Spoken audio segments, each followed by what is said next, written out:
Welcome to episode 228 of the XS Noize Podcast. I'm Mark Millar, and this week I'm joined by English singer-songwriter Will Varley. If you missed our last episode, I spoke with genre-blending five-piece Sea Fever about their second album, Surface Sound, so be sure to check it out. Will Varley returns with his seventh album, Machines Will Never Learn to Make Mistakes Like Me, a lyrically rich, sonically bold record, inspired by the East Kent coast and the US Midwest. It explores love, loss, resilience, and the pressures of modern life. With guest appearances from Billy Bragg, Eleni Drake, and Bastille's Dan Smith. In this episode, Will talks about the making of the album, his creative process, and finding hope in uncertain times. So let's get into it. This is Will Varley on the XS Noize Podcast.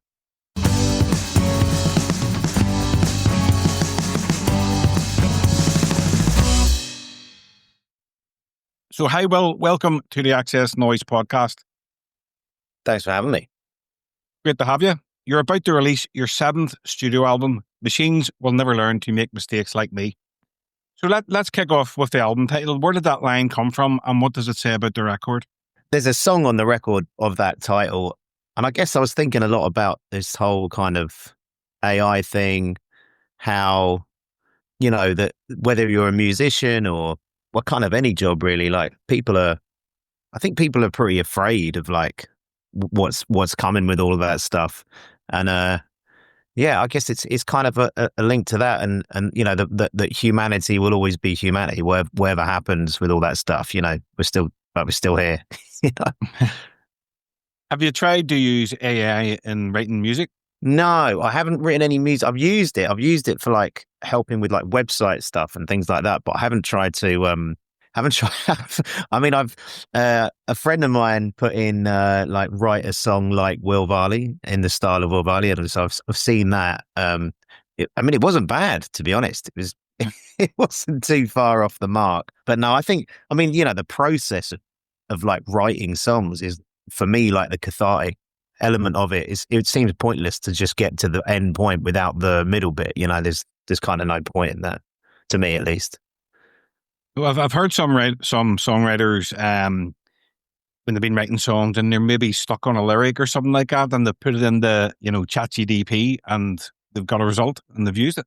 Yeah, I can imagine that being useful, but that's kind of part of the fun. It's like, I was in France last week with my mate Tommy. We do quite a bit of co-writing together, and looking for that lyric is part of the fun of it. It's a bit like like a game of pool or a game of snooker or something. It's like the fact that you get into these issues. You hit the balls. It's going to be a different table every time. It's going to be a different set of balls, and if you could just press a button and just pot some of the balls, then what's the point? Great analogy. This is your first studio album in 4 years. So how did things like becoming a dad, touring, and the pandemic shape these songs? Very much so, yeah. And that, obviously all of that stuff's kind of part of the reason that it's been more difficult to put music out. Certainly before I had the kids, spending days on end just writing songs and touring and hanging out was fine. And now it's like kind of have to justify your time in a different kind of way. But yeah, all of that stuff's in the music, I think, to some extent. I haven't kind of actively mentioned the pandemic. I think, like, for me at least, I didn't want to like write song. This is my lockdown song, etc. It didn't feel right for me. I know a lot of artists did, but I think people have had enough of hearing about it to some extent. But on the flip side, I think people are afraid to talk about it still, and it had like a massive impact on people's lives, on people's mental health, and so yeah, I don't know. It's a funny one. No one wants to talk about it, but everyone wants to still talk about it. But yeah, it's all in there in some ways. All of my songs are kind of just about whatever I'm thinking about, and they're certainly the things I've been thinking about.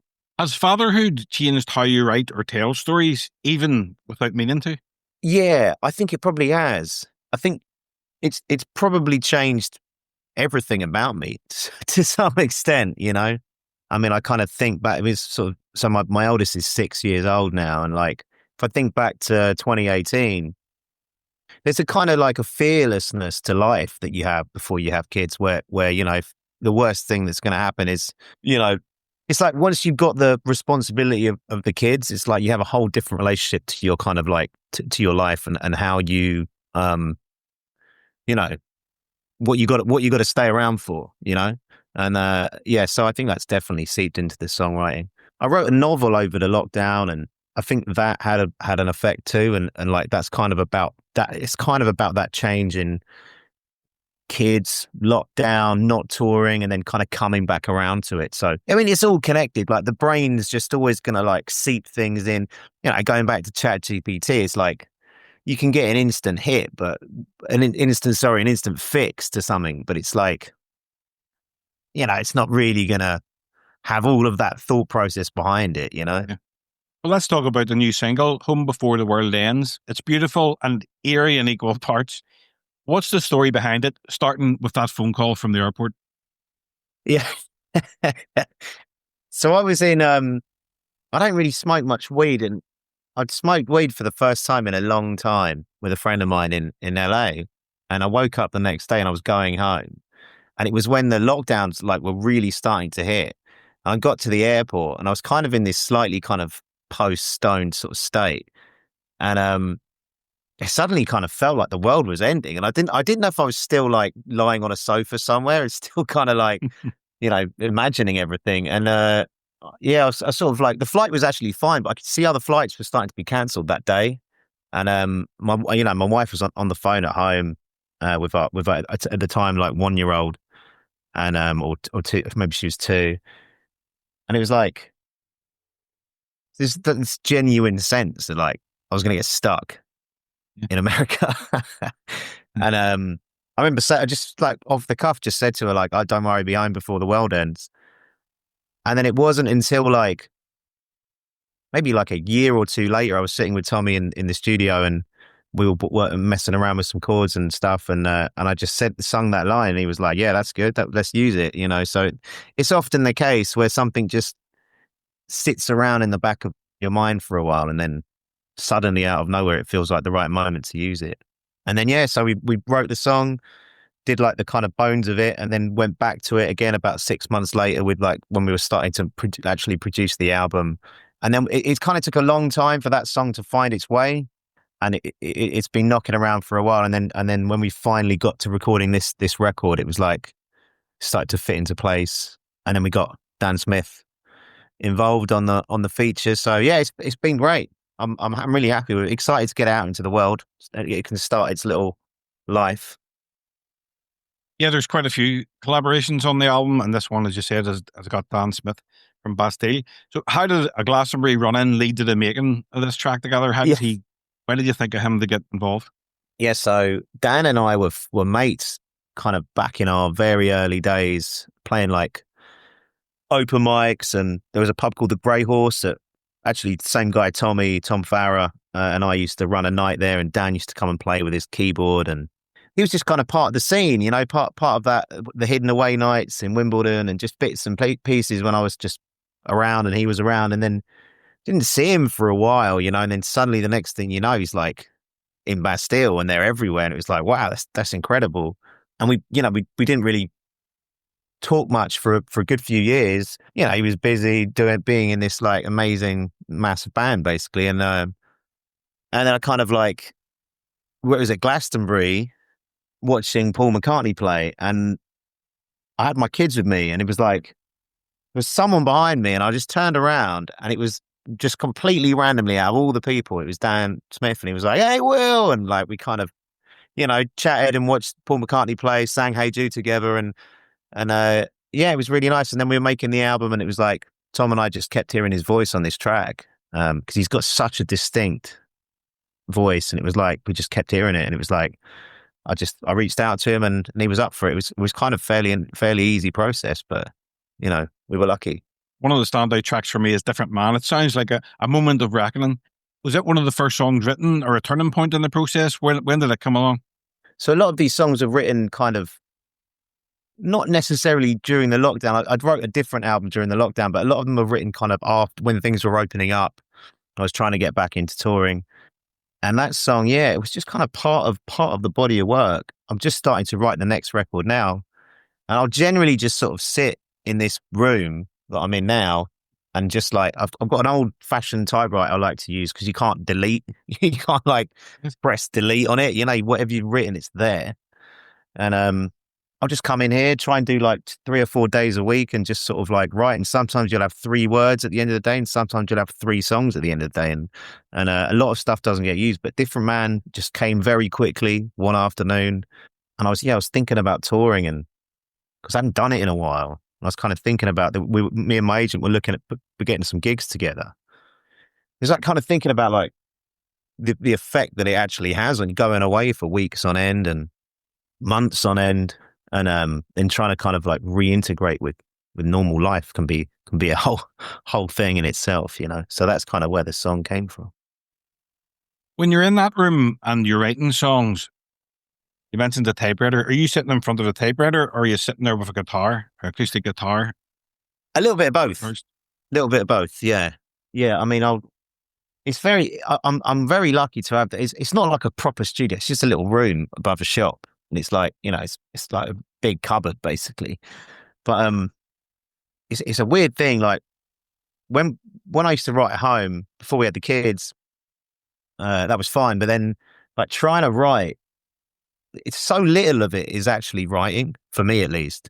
You know, I'll be here for maybe 4 or 5 hours, but so little time is actually spent writing lyrics, or it's like you're thinking about stuff. You're going out to get a coffee, you're coming back in. There's so much distraction involved for my process, and then something will start coming out very quickly, and there'll be this little moment. You kind of have to be there to catch it, and so often like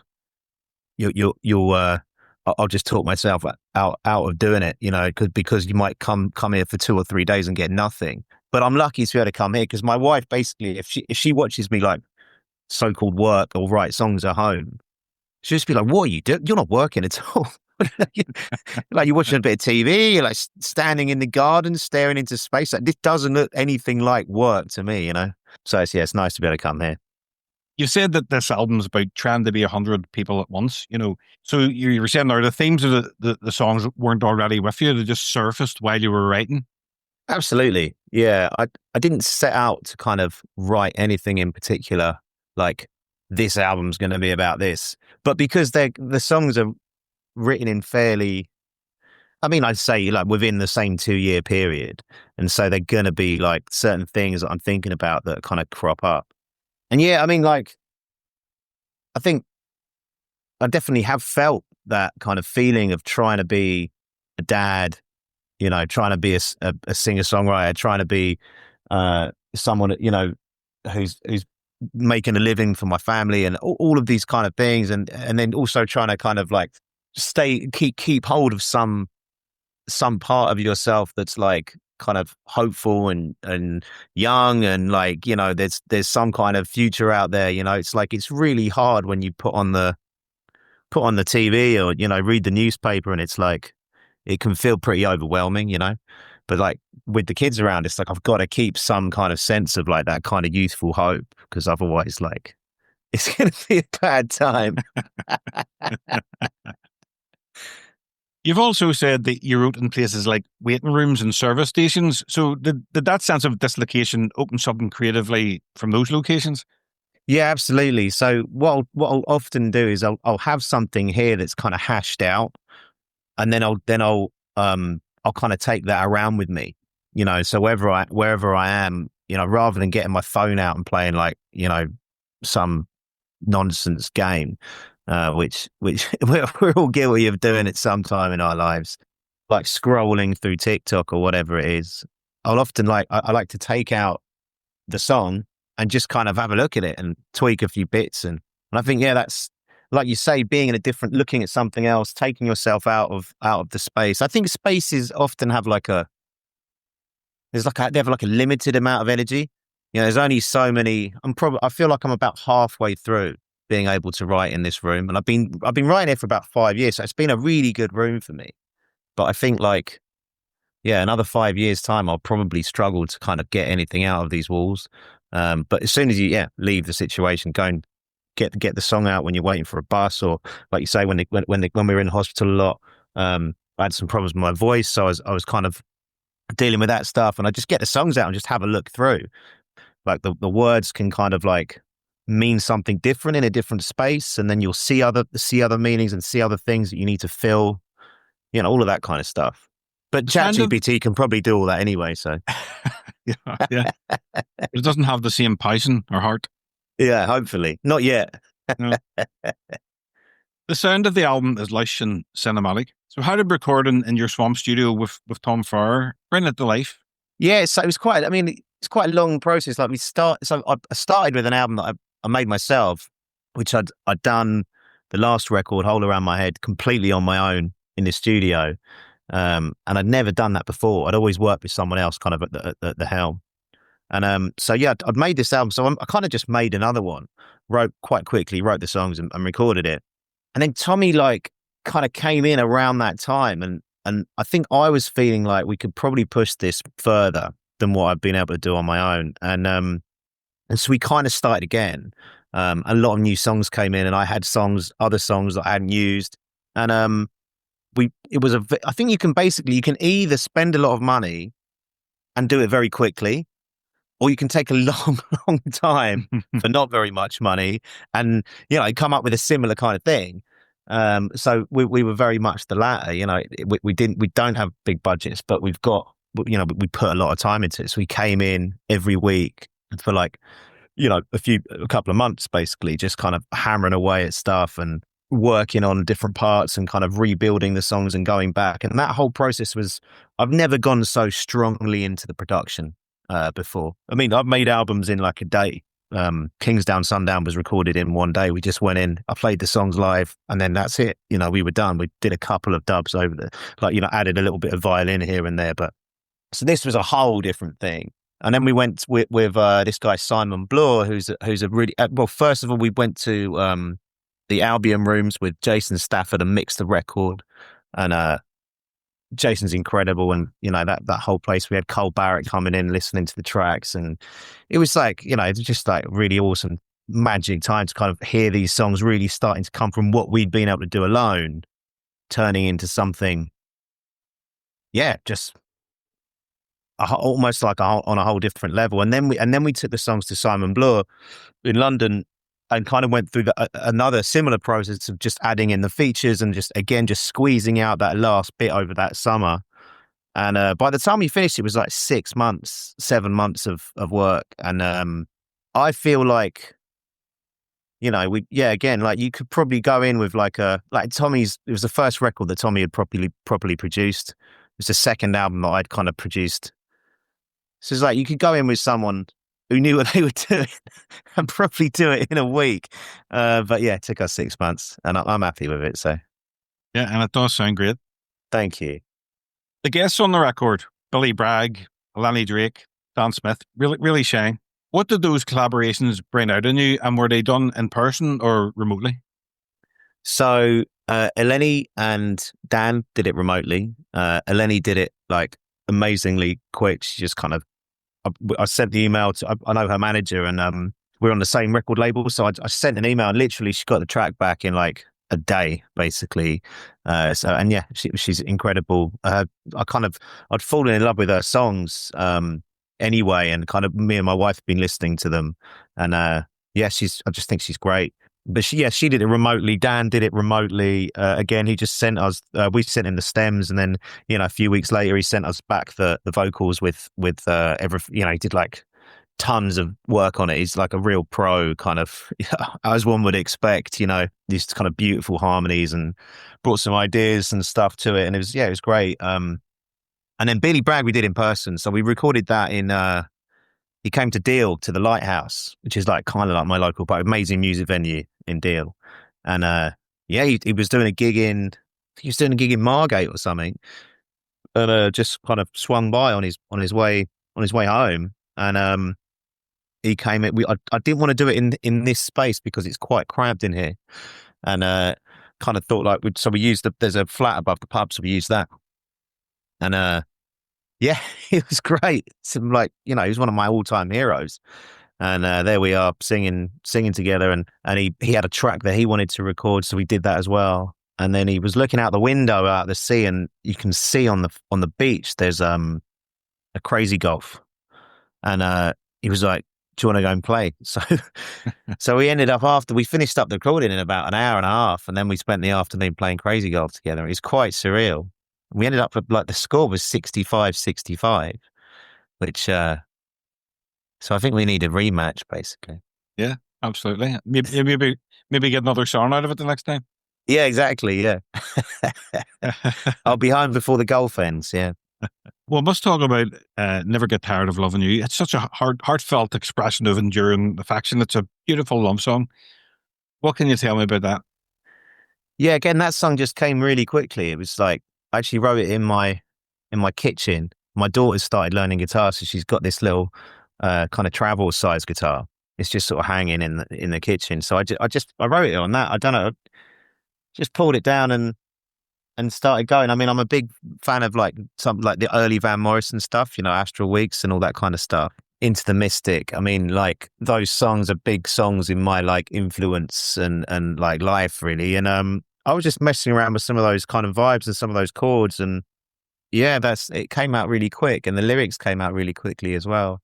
Sometimes that happens. You don't know why or how, and then other times, like, you'll sit and work on a song I mean, Weddings and Wars on my second album, that song took me about 2.5 years to write. It's like, but yeah, Never Get Tired of Loving You. It's kind of about my kids and my wife, and just kind of about this sense of like, whatever happens, like, love is, we're going to be all right. And like I was saying earlier, you got to keep that in your mind, otherwise it gets too much. Yeah, beautiful song. This record feels like both a culmination and a turning point. Do you feel you're closing a chapter or starting a new one with this album? I mean, so one of the working titles of this album was Ends and Beginning, or it was going to be New Beginnings and End Times. And so you've kind of hit the nail on the head with where my head was at. And interesting, like, Tommy and I, like I said, we're in France, and we started writing the new album, or at least kind of, I've got quite a lot of songs ready to go, and we just started looking at them and getting everything out of the box, basically. And I always get a notebook for each record, and I opened this new notebook and wrote down album 2, which is kind of interesting, right? Because it's like, actually it's going to be album 8, but it feels in many ways like album 2. So yeah, it definitely feels like at the beginning of something and the end of something, and I'm still working that out.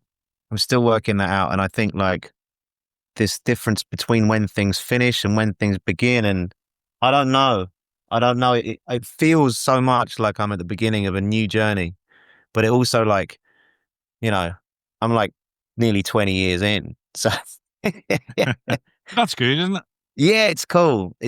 But I don't know how to answer the question yet. I guess I'll tell you in like another 15 years. Well, that's interesting. If someone discovers this album years from now, what do you hope it leaves them with? Wow, yeah. I mean, it's a really tough question, because it's like, ultimately you're not really making it, or at least I'm not making it for someone's reaction. It's like, I'm doing it for me. I'm doing it for really selfish reasons. I'm writing the songs because I need to, and I'm recording the songs because I kind of want to. And really, recording songs is kind of it's sort of like a songs really, to stay alive, should never be recorded. Songs are really only alive before they've been recorded. And then as soon as you're recording them, you're kind of like killing them in some way. And then by the time you've kind of pressed it up into a CD and a vinyl and given it away, it's like, so the end point of the listener is not that close to my mind, especially not the end point of the listener in 15 years. I hope that with all of my music, I hope that people find something useful in it, and that that the most powerful moments of some of the most powerful moments of the last 20 years for me personally have come, like, on the merch desk after the show, when someone comes up and says, "We got married to your music last year," or I was in Manchester recently playing a show and someone told me that they listened to some of my music as their kids, as their kids were born. And it's like, if it's useful in some way, and especially in these enormous life moments, like that's all I can hope for, But it's kind of a byproduct because it's just for me, really. It still must be amazing to hear things like that. The songs generated from that room you're in, and then your people are telling you they got married or had a child. Your music is amazing. Yeah, it is. It's always like the way that the songs live these lives outside of me is one of the best things about it. It's like, I can be sitting having a pint or, eating my dinner, watching TV. And then on the other side of the world, someone's in Thailand on a beach, like, having some epiphany, listening to one of the tracks. And it's like incredible. It's like you're in different places at the same time. And, I hope with all of my music that it can have some kind of positive use, Yeah. I mean, it's always like scary. Like it has crossed my mind. Like, what if songs are bad, like what if they're bad? Well, yeah, like what if what if you write a song that actually like has a negative kind of like effect? I mean, I don't think I have. I hope I haven't. But it's like one hopes that what you're doing is right and good for people, but ultimately that's not why I do it. So it's not. It's you know what I mean? Yeah. It's crossed my mind a few times. Like it's a bit like that. Yeah, like positive viruses and negative viruses from Red Dwarf. You know what I mean? It's like, who knows? Maybe it happens. All you can do is write them and put them out there and just see what happens, Yeah, exactly. Yeah. You've announced a big run of UK, Europe, Ireland and US shows. How are you feeling about taking this album on the road? Yeah. So we did these band shows recently. I haven't done loads of band shows. I did a band tour in 2018 and this was the second set of gigs with the band.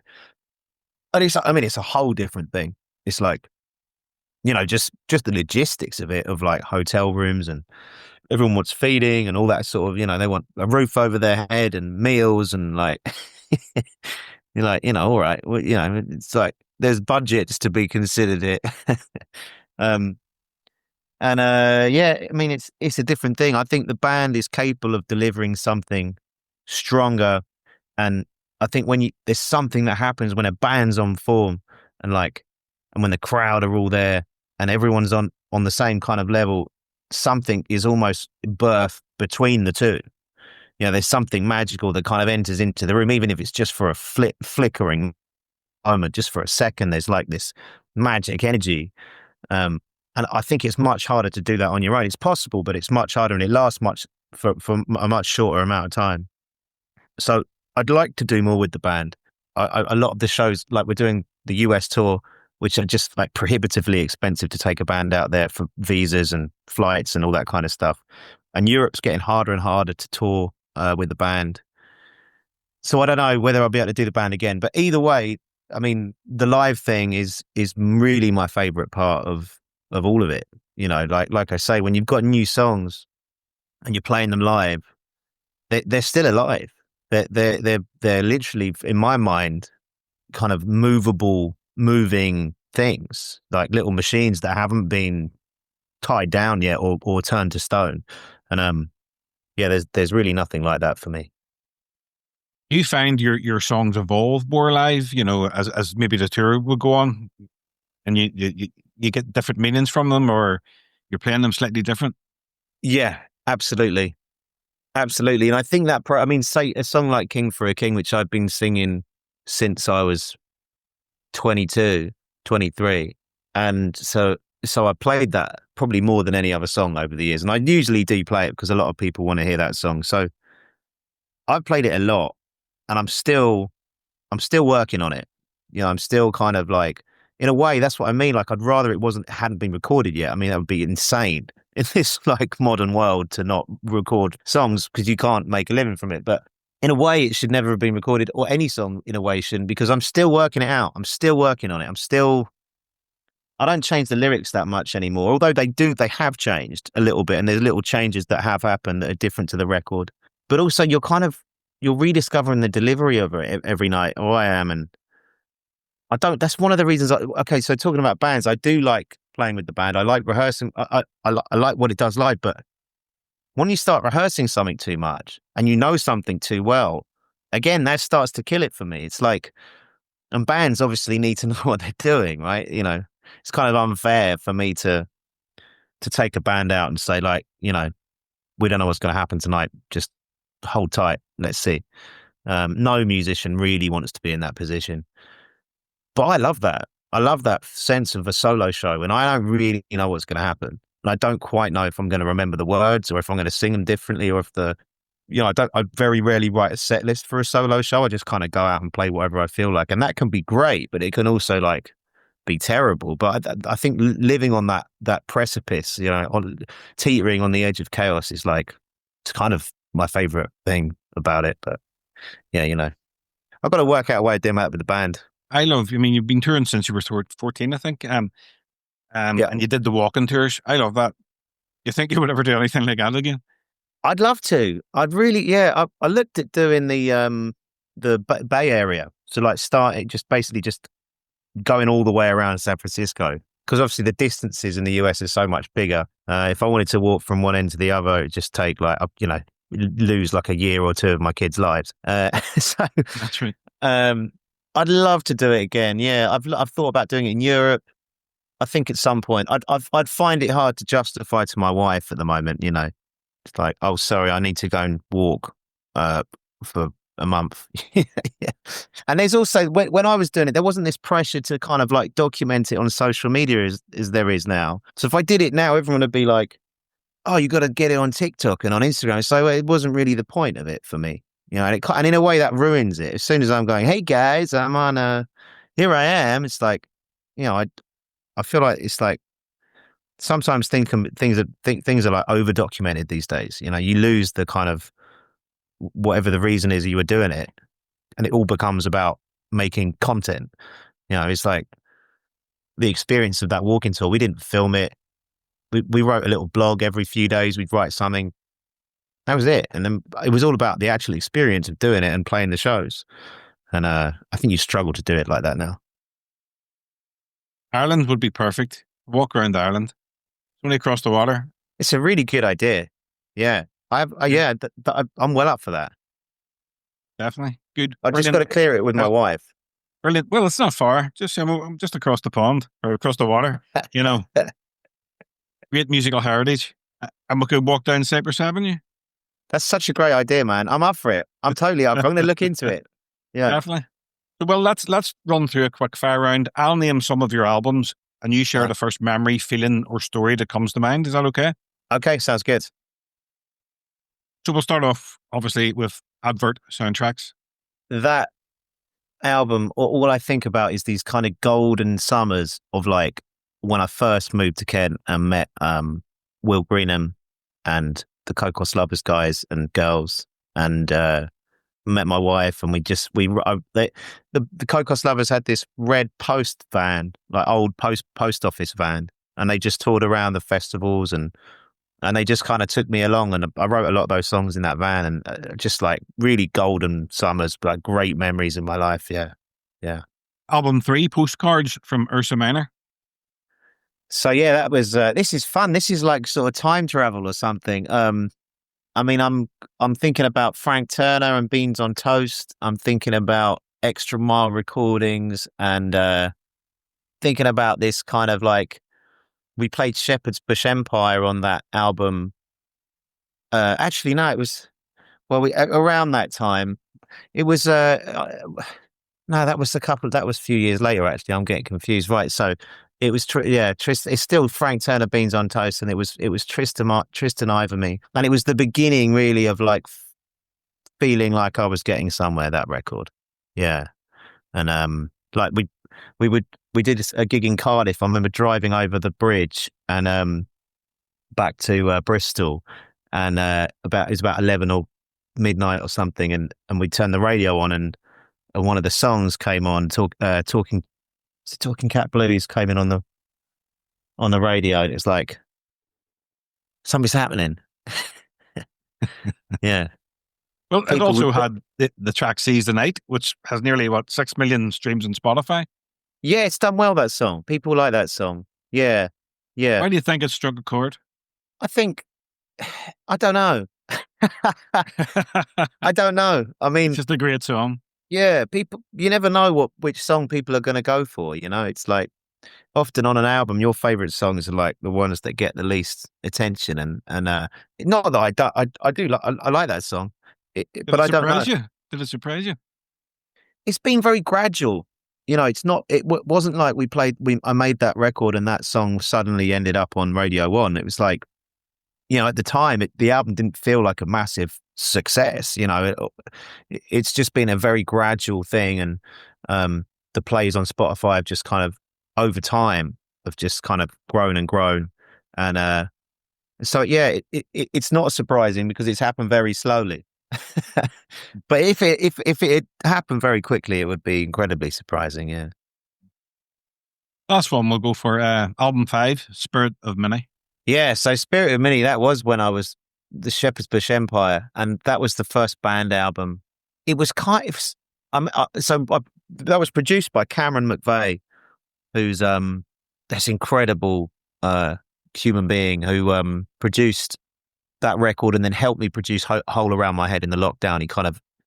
I was producing myself, but he was kind of offering advice, and yeah, I guess that album, I think of Cameron and of those times and this sense that Cameron kind of pushed me to to really try to see how far I can take my songwriting and production and that kind of stuff. And I'm still on that journey, I think before I made that record, I never really not that I didn't care about the production side of things. I just, like I said, I just roll in, record the songs and leave. And Cameron kind of pushed me to sort of question that and say, well, why don't you try doing that again? Why don't you try that vocal again? Et cetera, et cetera. And I'm still kind of on that journey to try and make records that I can really sonically feel proud of. And I feel like you're always going to be kind of either chasing your tail or covering new ground. And I think Cameron, it was at a point in my life where I wasn't exactly sure where to go or what to do next. And Cameron kind of reminded me just to keep pushing, keep going, try something else, always keep moving forward. For someone new to your music, what's 5 songs should they start with to really get to know where you are as an artist? I mean, I would always say start with the 5 new ones, man, because that's where I am. I mean, you can listen back and find out where I was, and that's cool too. But yeah, if you want to know where I'm at, it's like, I think we put 4 or 5 singles off the new record, and that's what I'd go for. You're saying sometimes, if you're playing by yourself, you just play whatever comes into your head. But if you're with the band, what songs have to be there on the set list? I see you've rephrased the question. Very good. I mean, yeah. Yeah, I guess so. I mean, King for a King very often will end up on the set list. Although I have been doing some shows recently without it, which feels quite nice and kind of weirdly liberating. Seize the Night very often ends up on there. And I've been playing a song called Long Way Back to Now, which isn't out as a single yet, but it's off the new record. And there's a track called Newborn off my first album, which has always felt like a bit of a kind of statement of intent. There's a line in it that goes, "We'll get paid, we'll get drunk, we'll get by." I kind of feel like I'm still, even though that was 2011, I can still relate to that myself. Yeah, I'm trying to think of a 5th one. That's probably a good start. I mean, yeah, Different Man's probably a good one to chuck in there. Like you say, it's sort of it feels like you used a good word. What word did you use? Can't remember. I liked it. I like the word you used. It was just off the cuff. Moment of reckoning. That's reckoning. It feels like a moment of reckoning. Yeah, yeah. And it does. It does to me too. What song or album, when you listen to it, brings back the best memories for you? I mean, like I say, if I think of advert soundtracks, I do think of that very early time when I didn't know. Not one of your ones. Oh, okay, right. That's my ego kicking in there. I just always presume that you're asking me about me. Okay, right, got you. So any album, or uh, song that just brings back the best memories for you? I'm gonna say Frankie's Gun by the Felice Brothers. And I mean, there's so many answers I could give you. That was the first one that came into my head. It's kind of insanity to like try and, because songs are like they connect with your memory in a way that nothing else does, right? And they kind of Yeah. like they soundtrack your lives. But that's the one I'm thinking of. And I just think about like we still listen to that song when we're getting really drunk, hanging out in the lighthouse, maybe after hours. It always gets put on. And I've had that song on through tours, you know, backstage after big shows. And it'll always take me out, whatever I'm doing, whatever I'm thinking, I'll have to just sing along and, you know, get drunk. I don't know that song. I'm going to look it up here and listen to it straight after. It's a great track, great lyrics. Frankie's Gun. Frankie's Gun, yeah. What's the track name? It's called Frankie's Gun by the Felice Brothers. Wait to see it. I've never heard. I don't know. Do you know the Felice Brothers? No, I don't think I've heard them. Oh, man, they're amazing. They're incredible US kind of country, not country, kind of folk songwriter stuff, you know, with a slightly country twang. And they're incredible, yeah, incredible band. In a way, when you asked me the question, I realized that every song that I love conjures memories, you know, usually positive ones. Yeah. Like memory and song seem to kind of live in the same part of my head somehow. One more, Will. If you could go back and relive one moment from your musical journey so far, what would it be?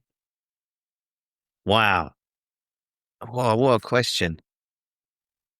I met Slash once in LA.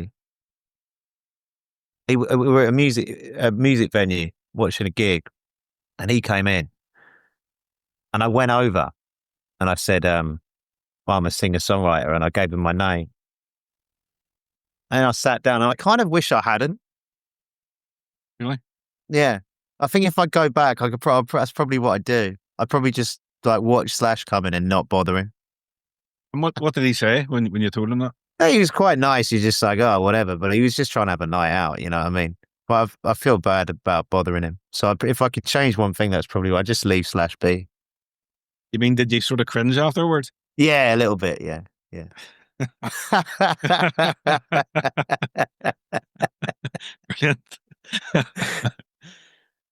Brilliant. Brilliant. Well, that is me done. I really, really enjoyed this. What's happening in the immediate future, and where can we tell the listeners to get the album? So the album's coming out on May 30th, and that's probably the next kind of thing, really. There's lots of touring happening at the end of the year. We've got loads and loads of gigs. So that's happening. And at some point the book will come out. I don't know when that'll be, but you know, one day I'll release the novel. And then, yeah, that's it. More songs, more gigs. That's kind of it, really. That's all I can say in terms of what's coming up. It's quite boring, really, doesn't it, when you put it like that? I'm going to be playing gigs and writing songs, just like I always am. As Roy King says, that's your job. Yeah.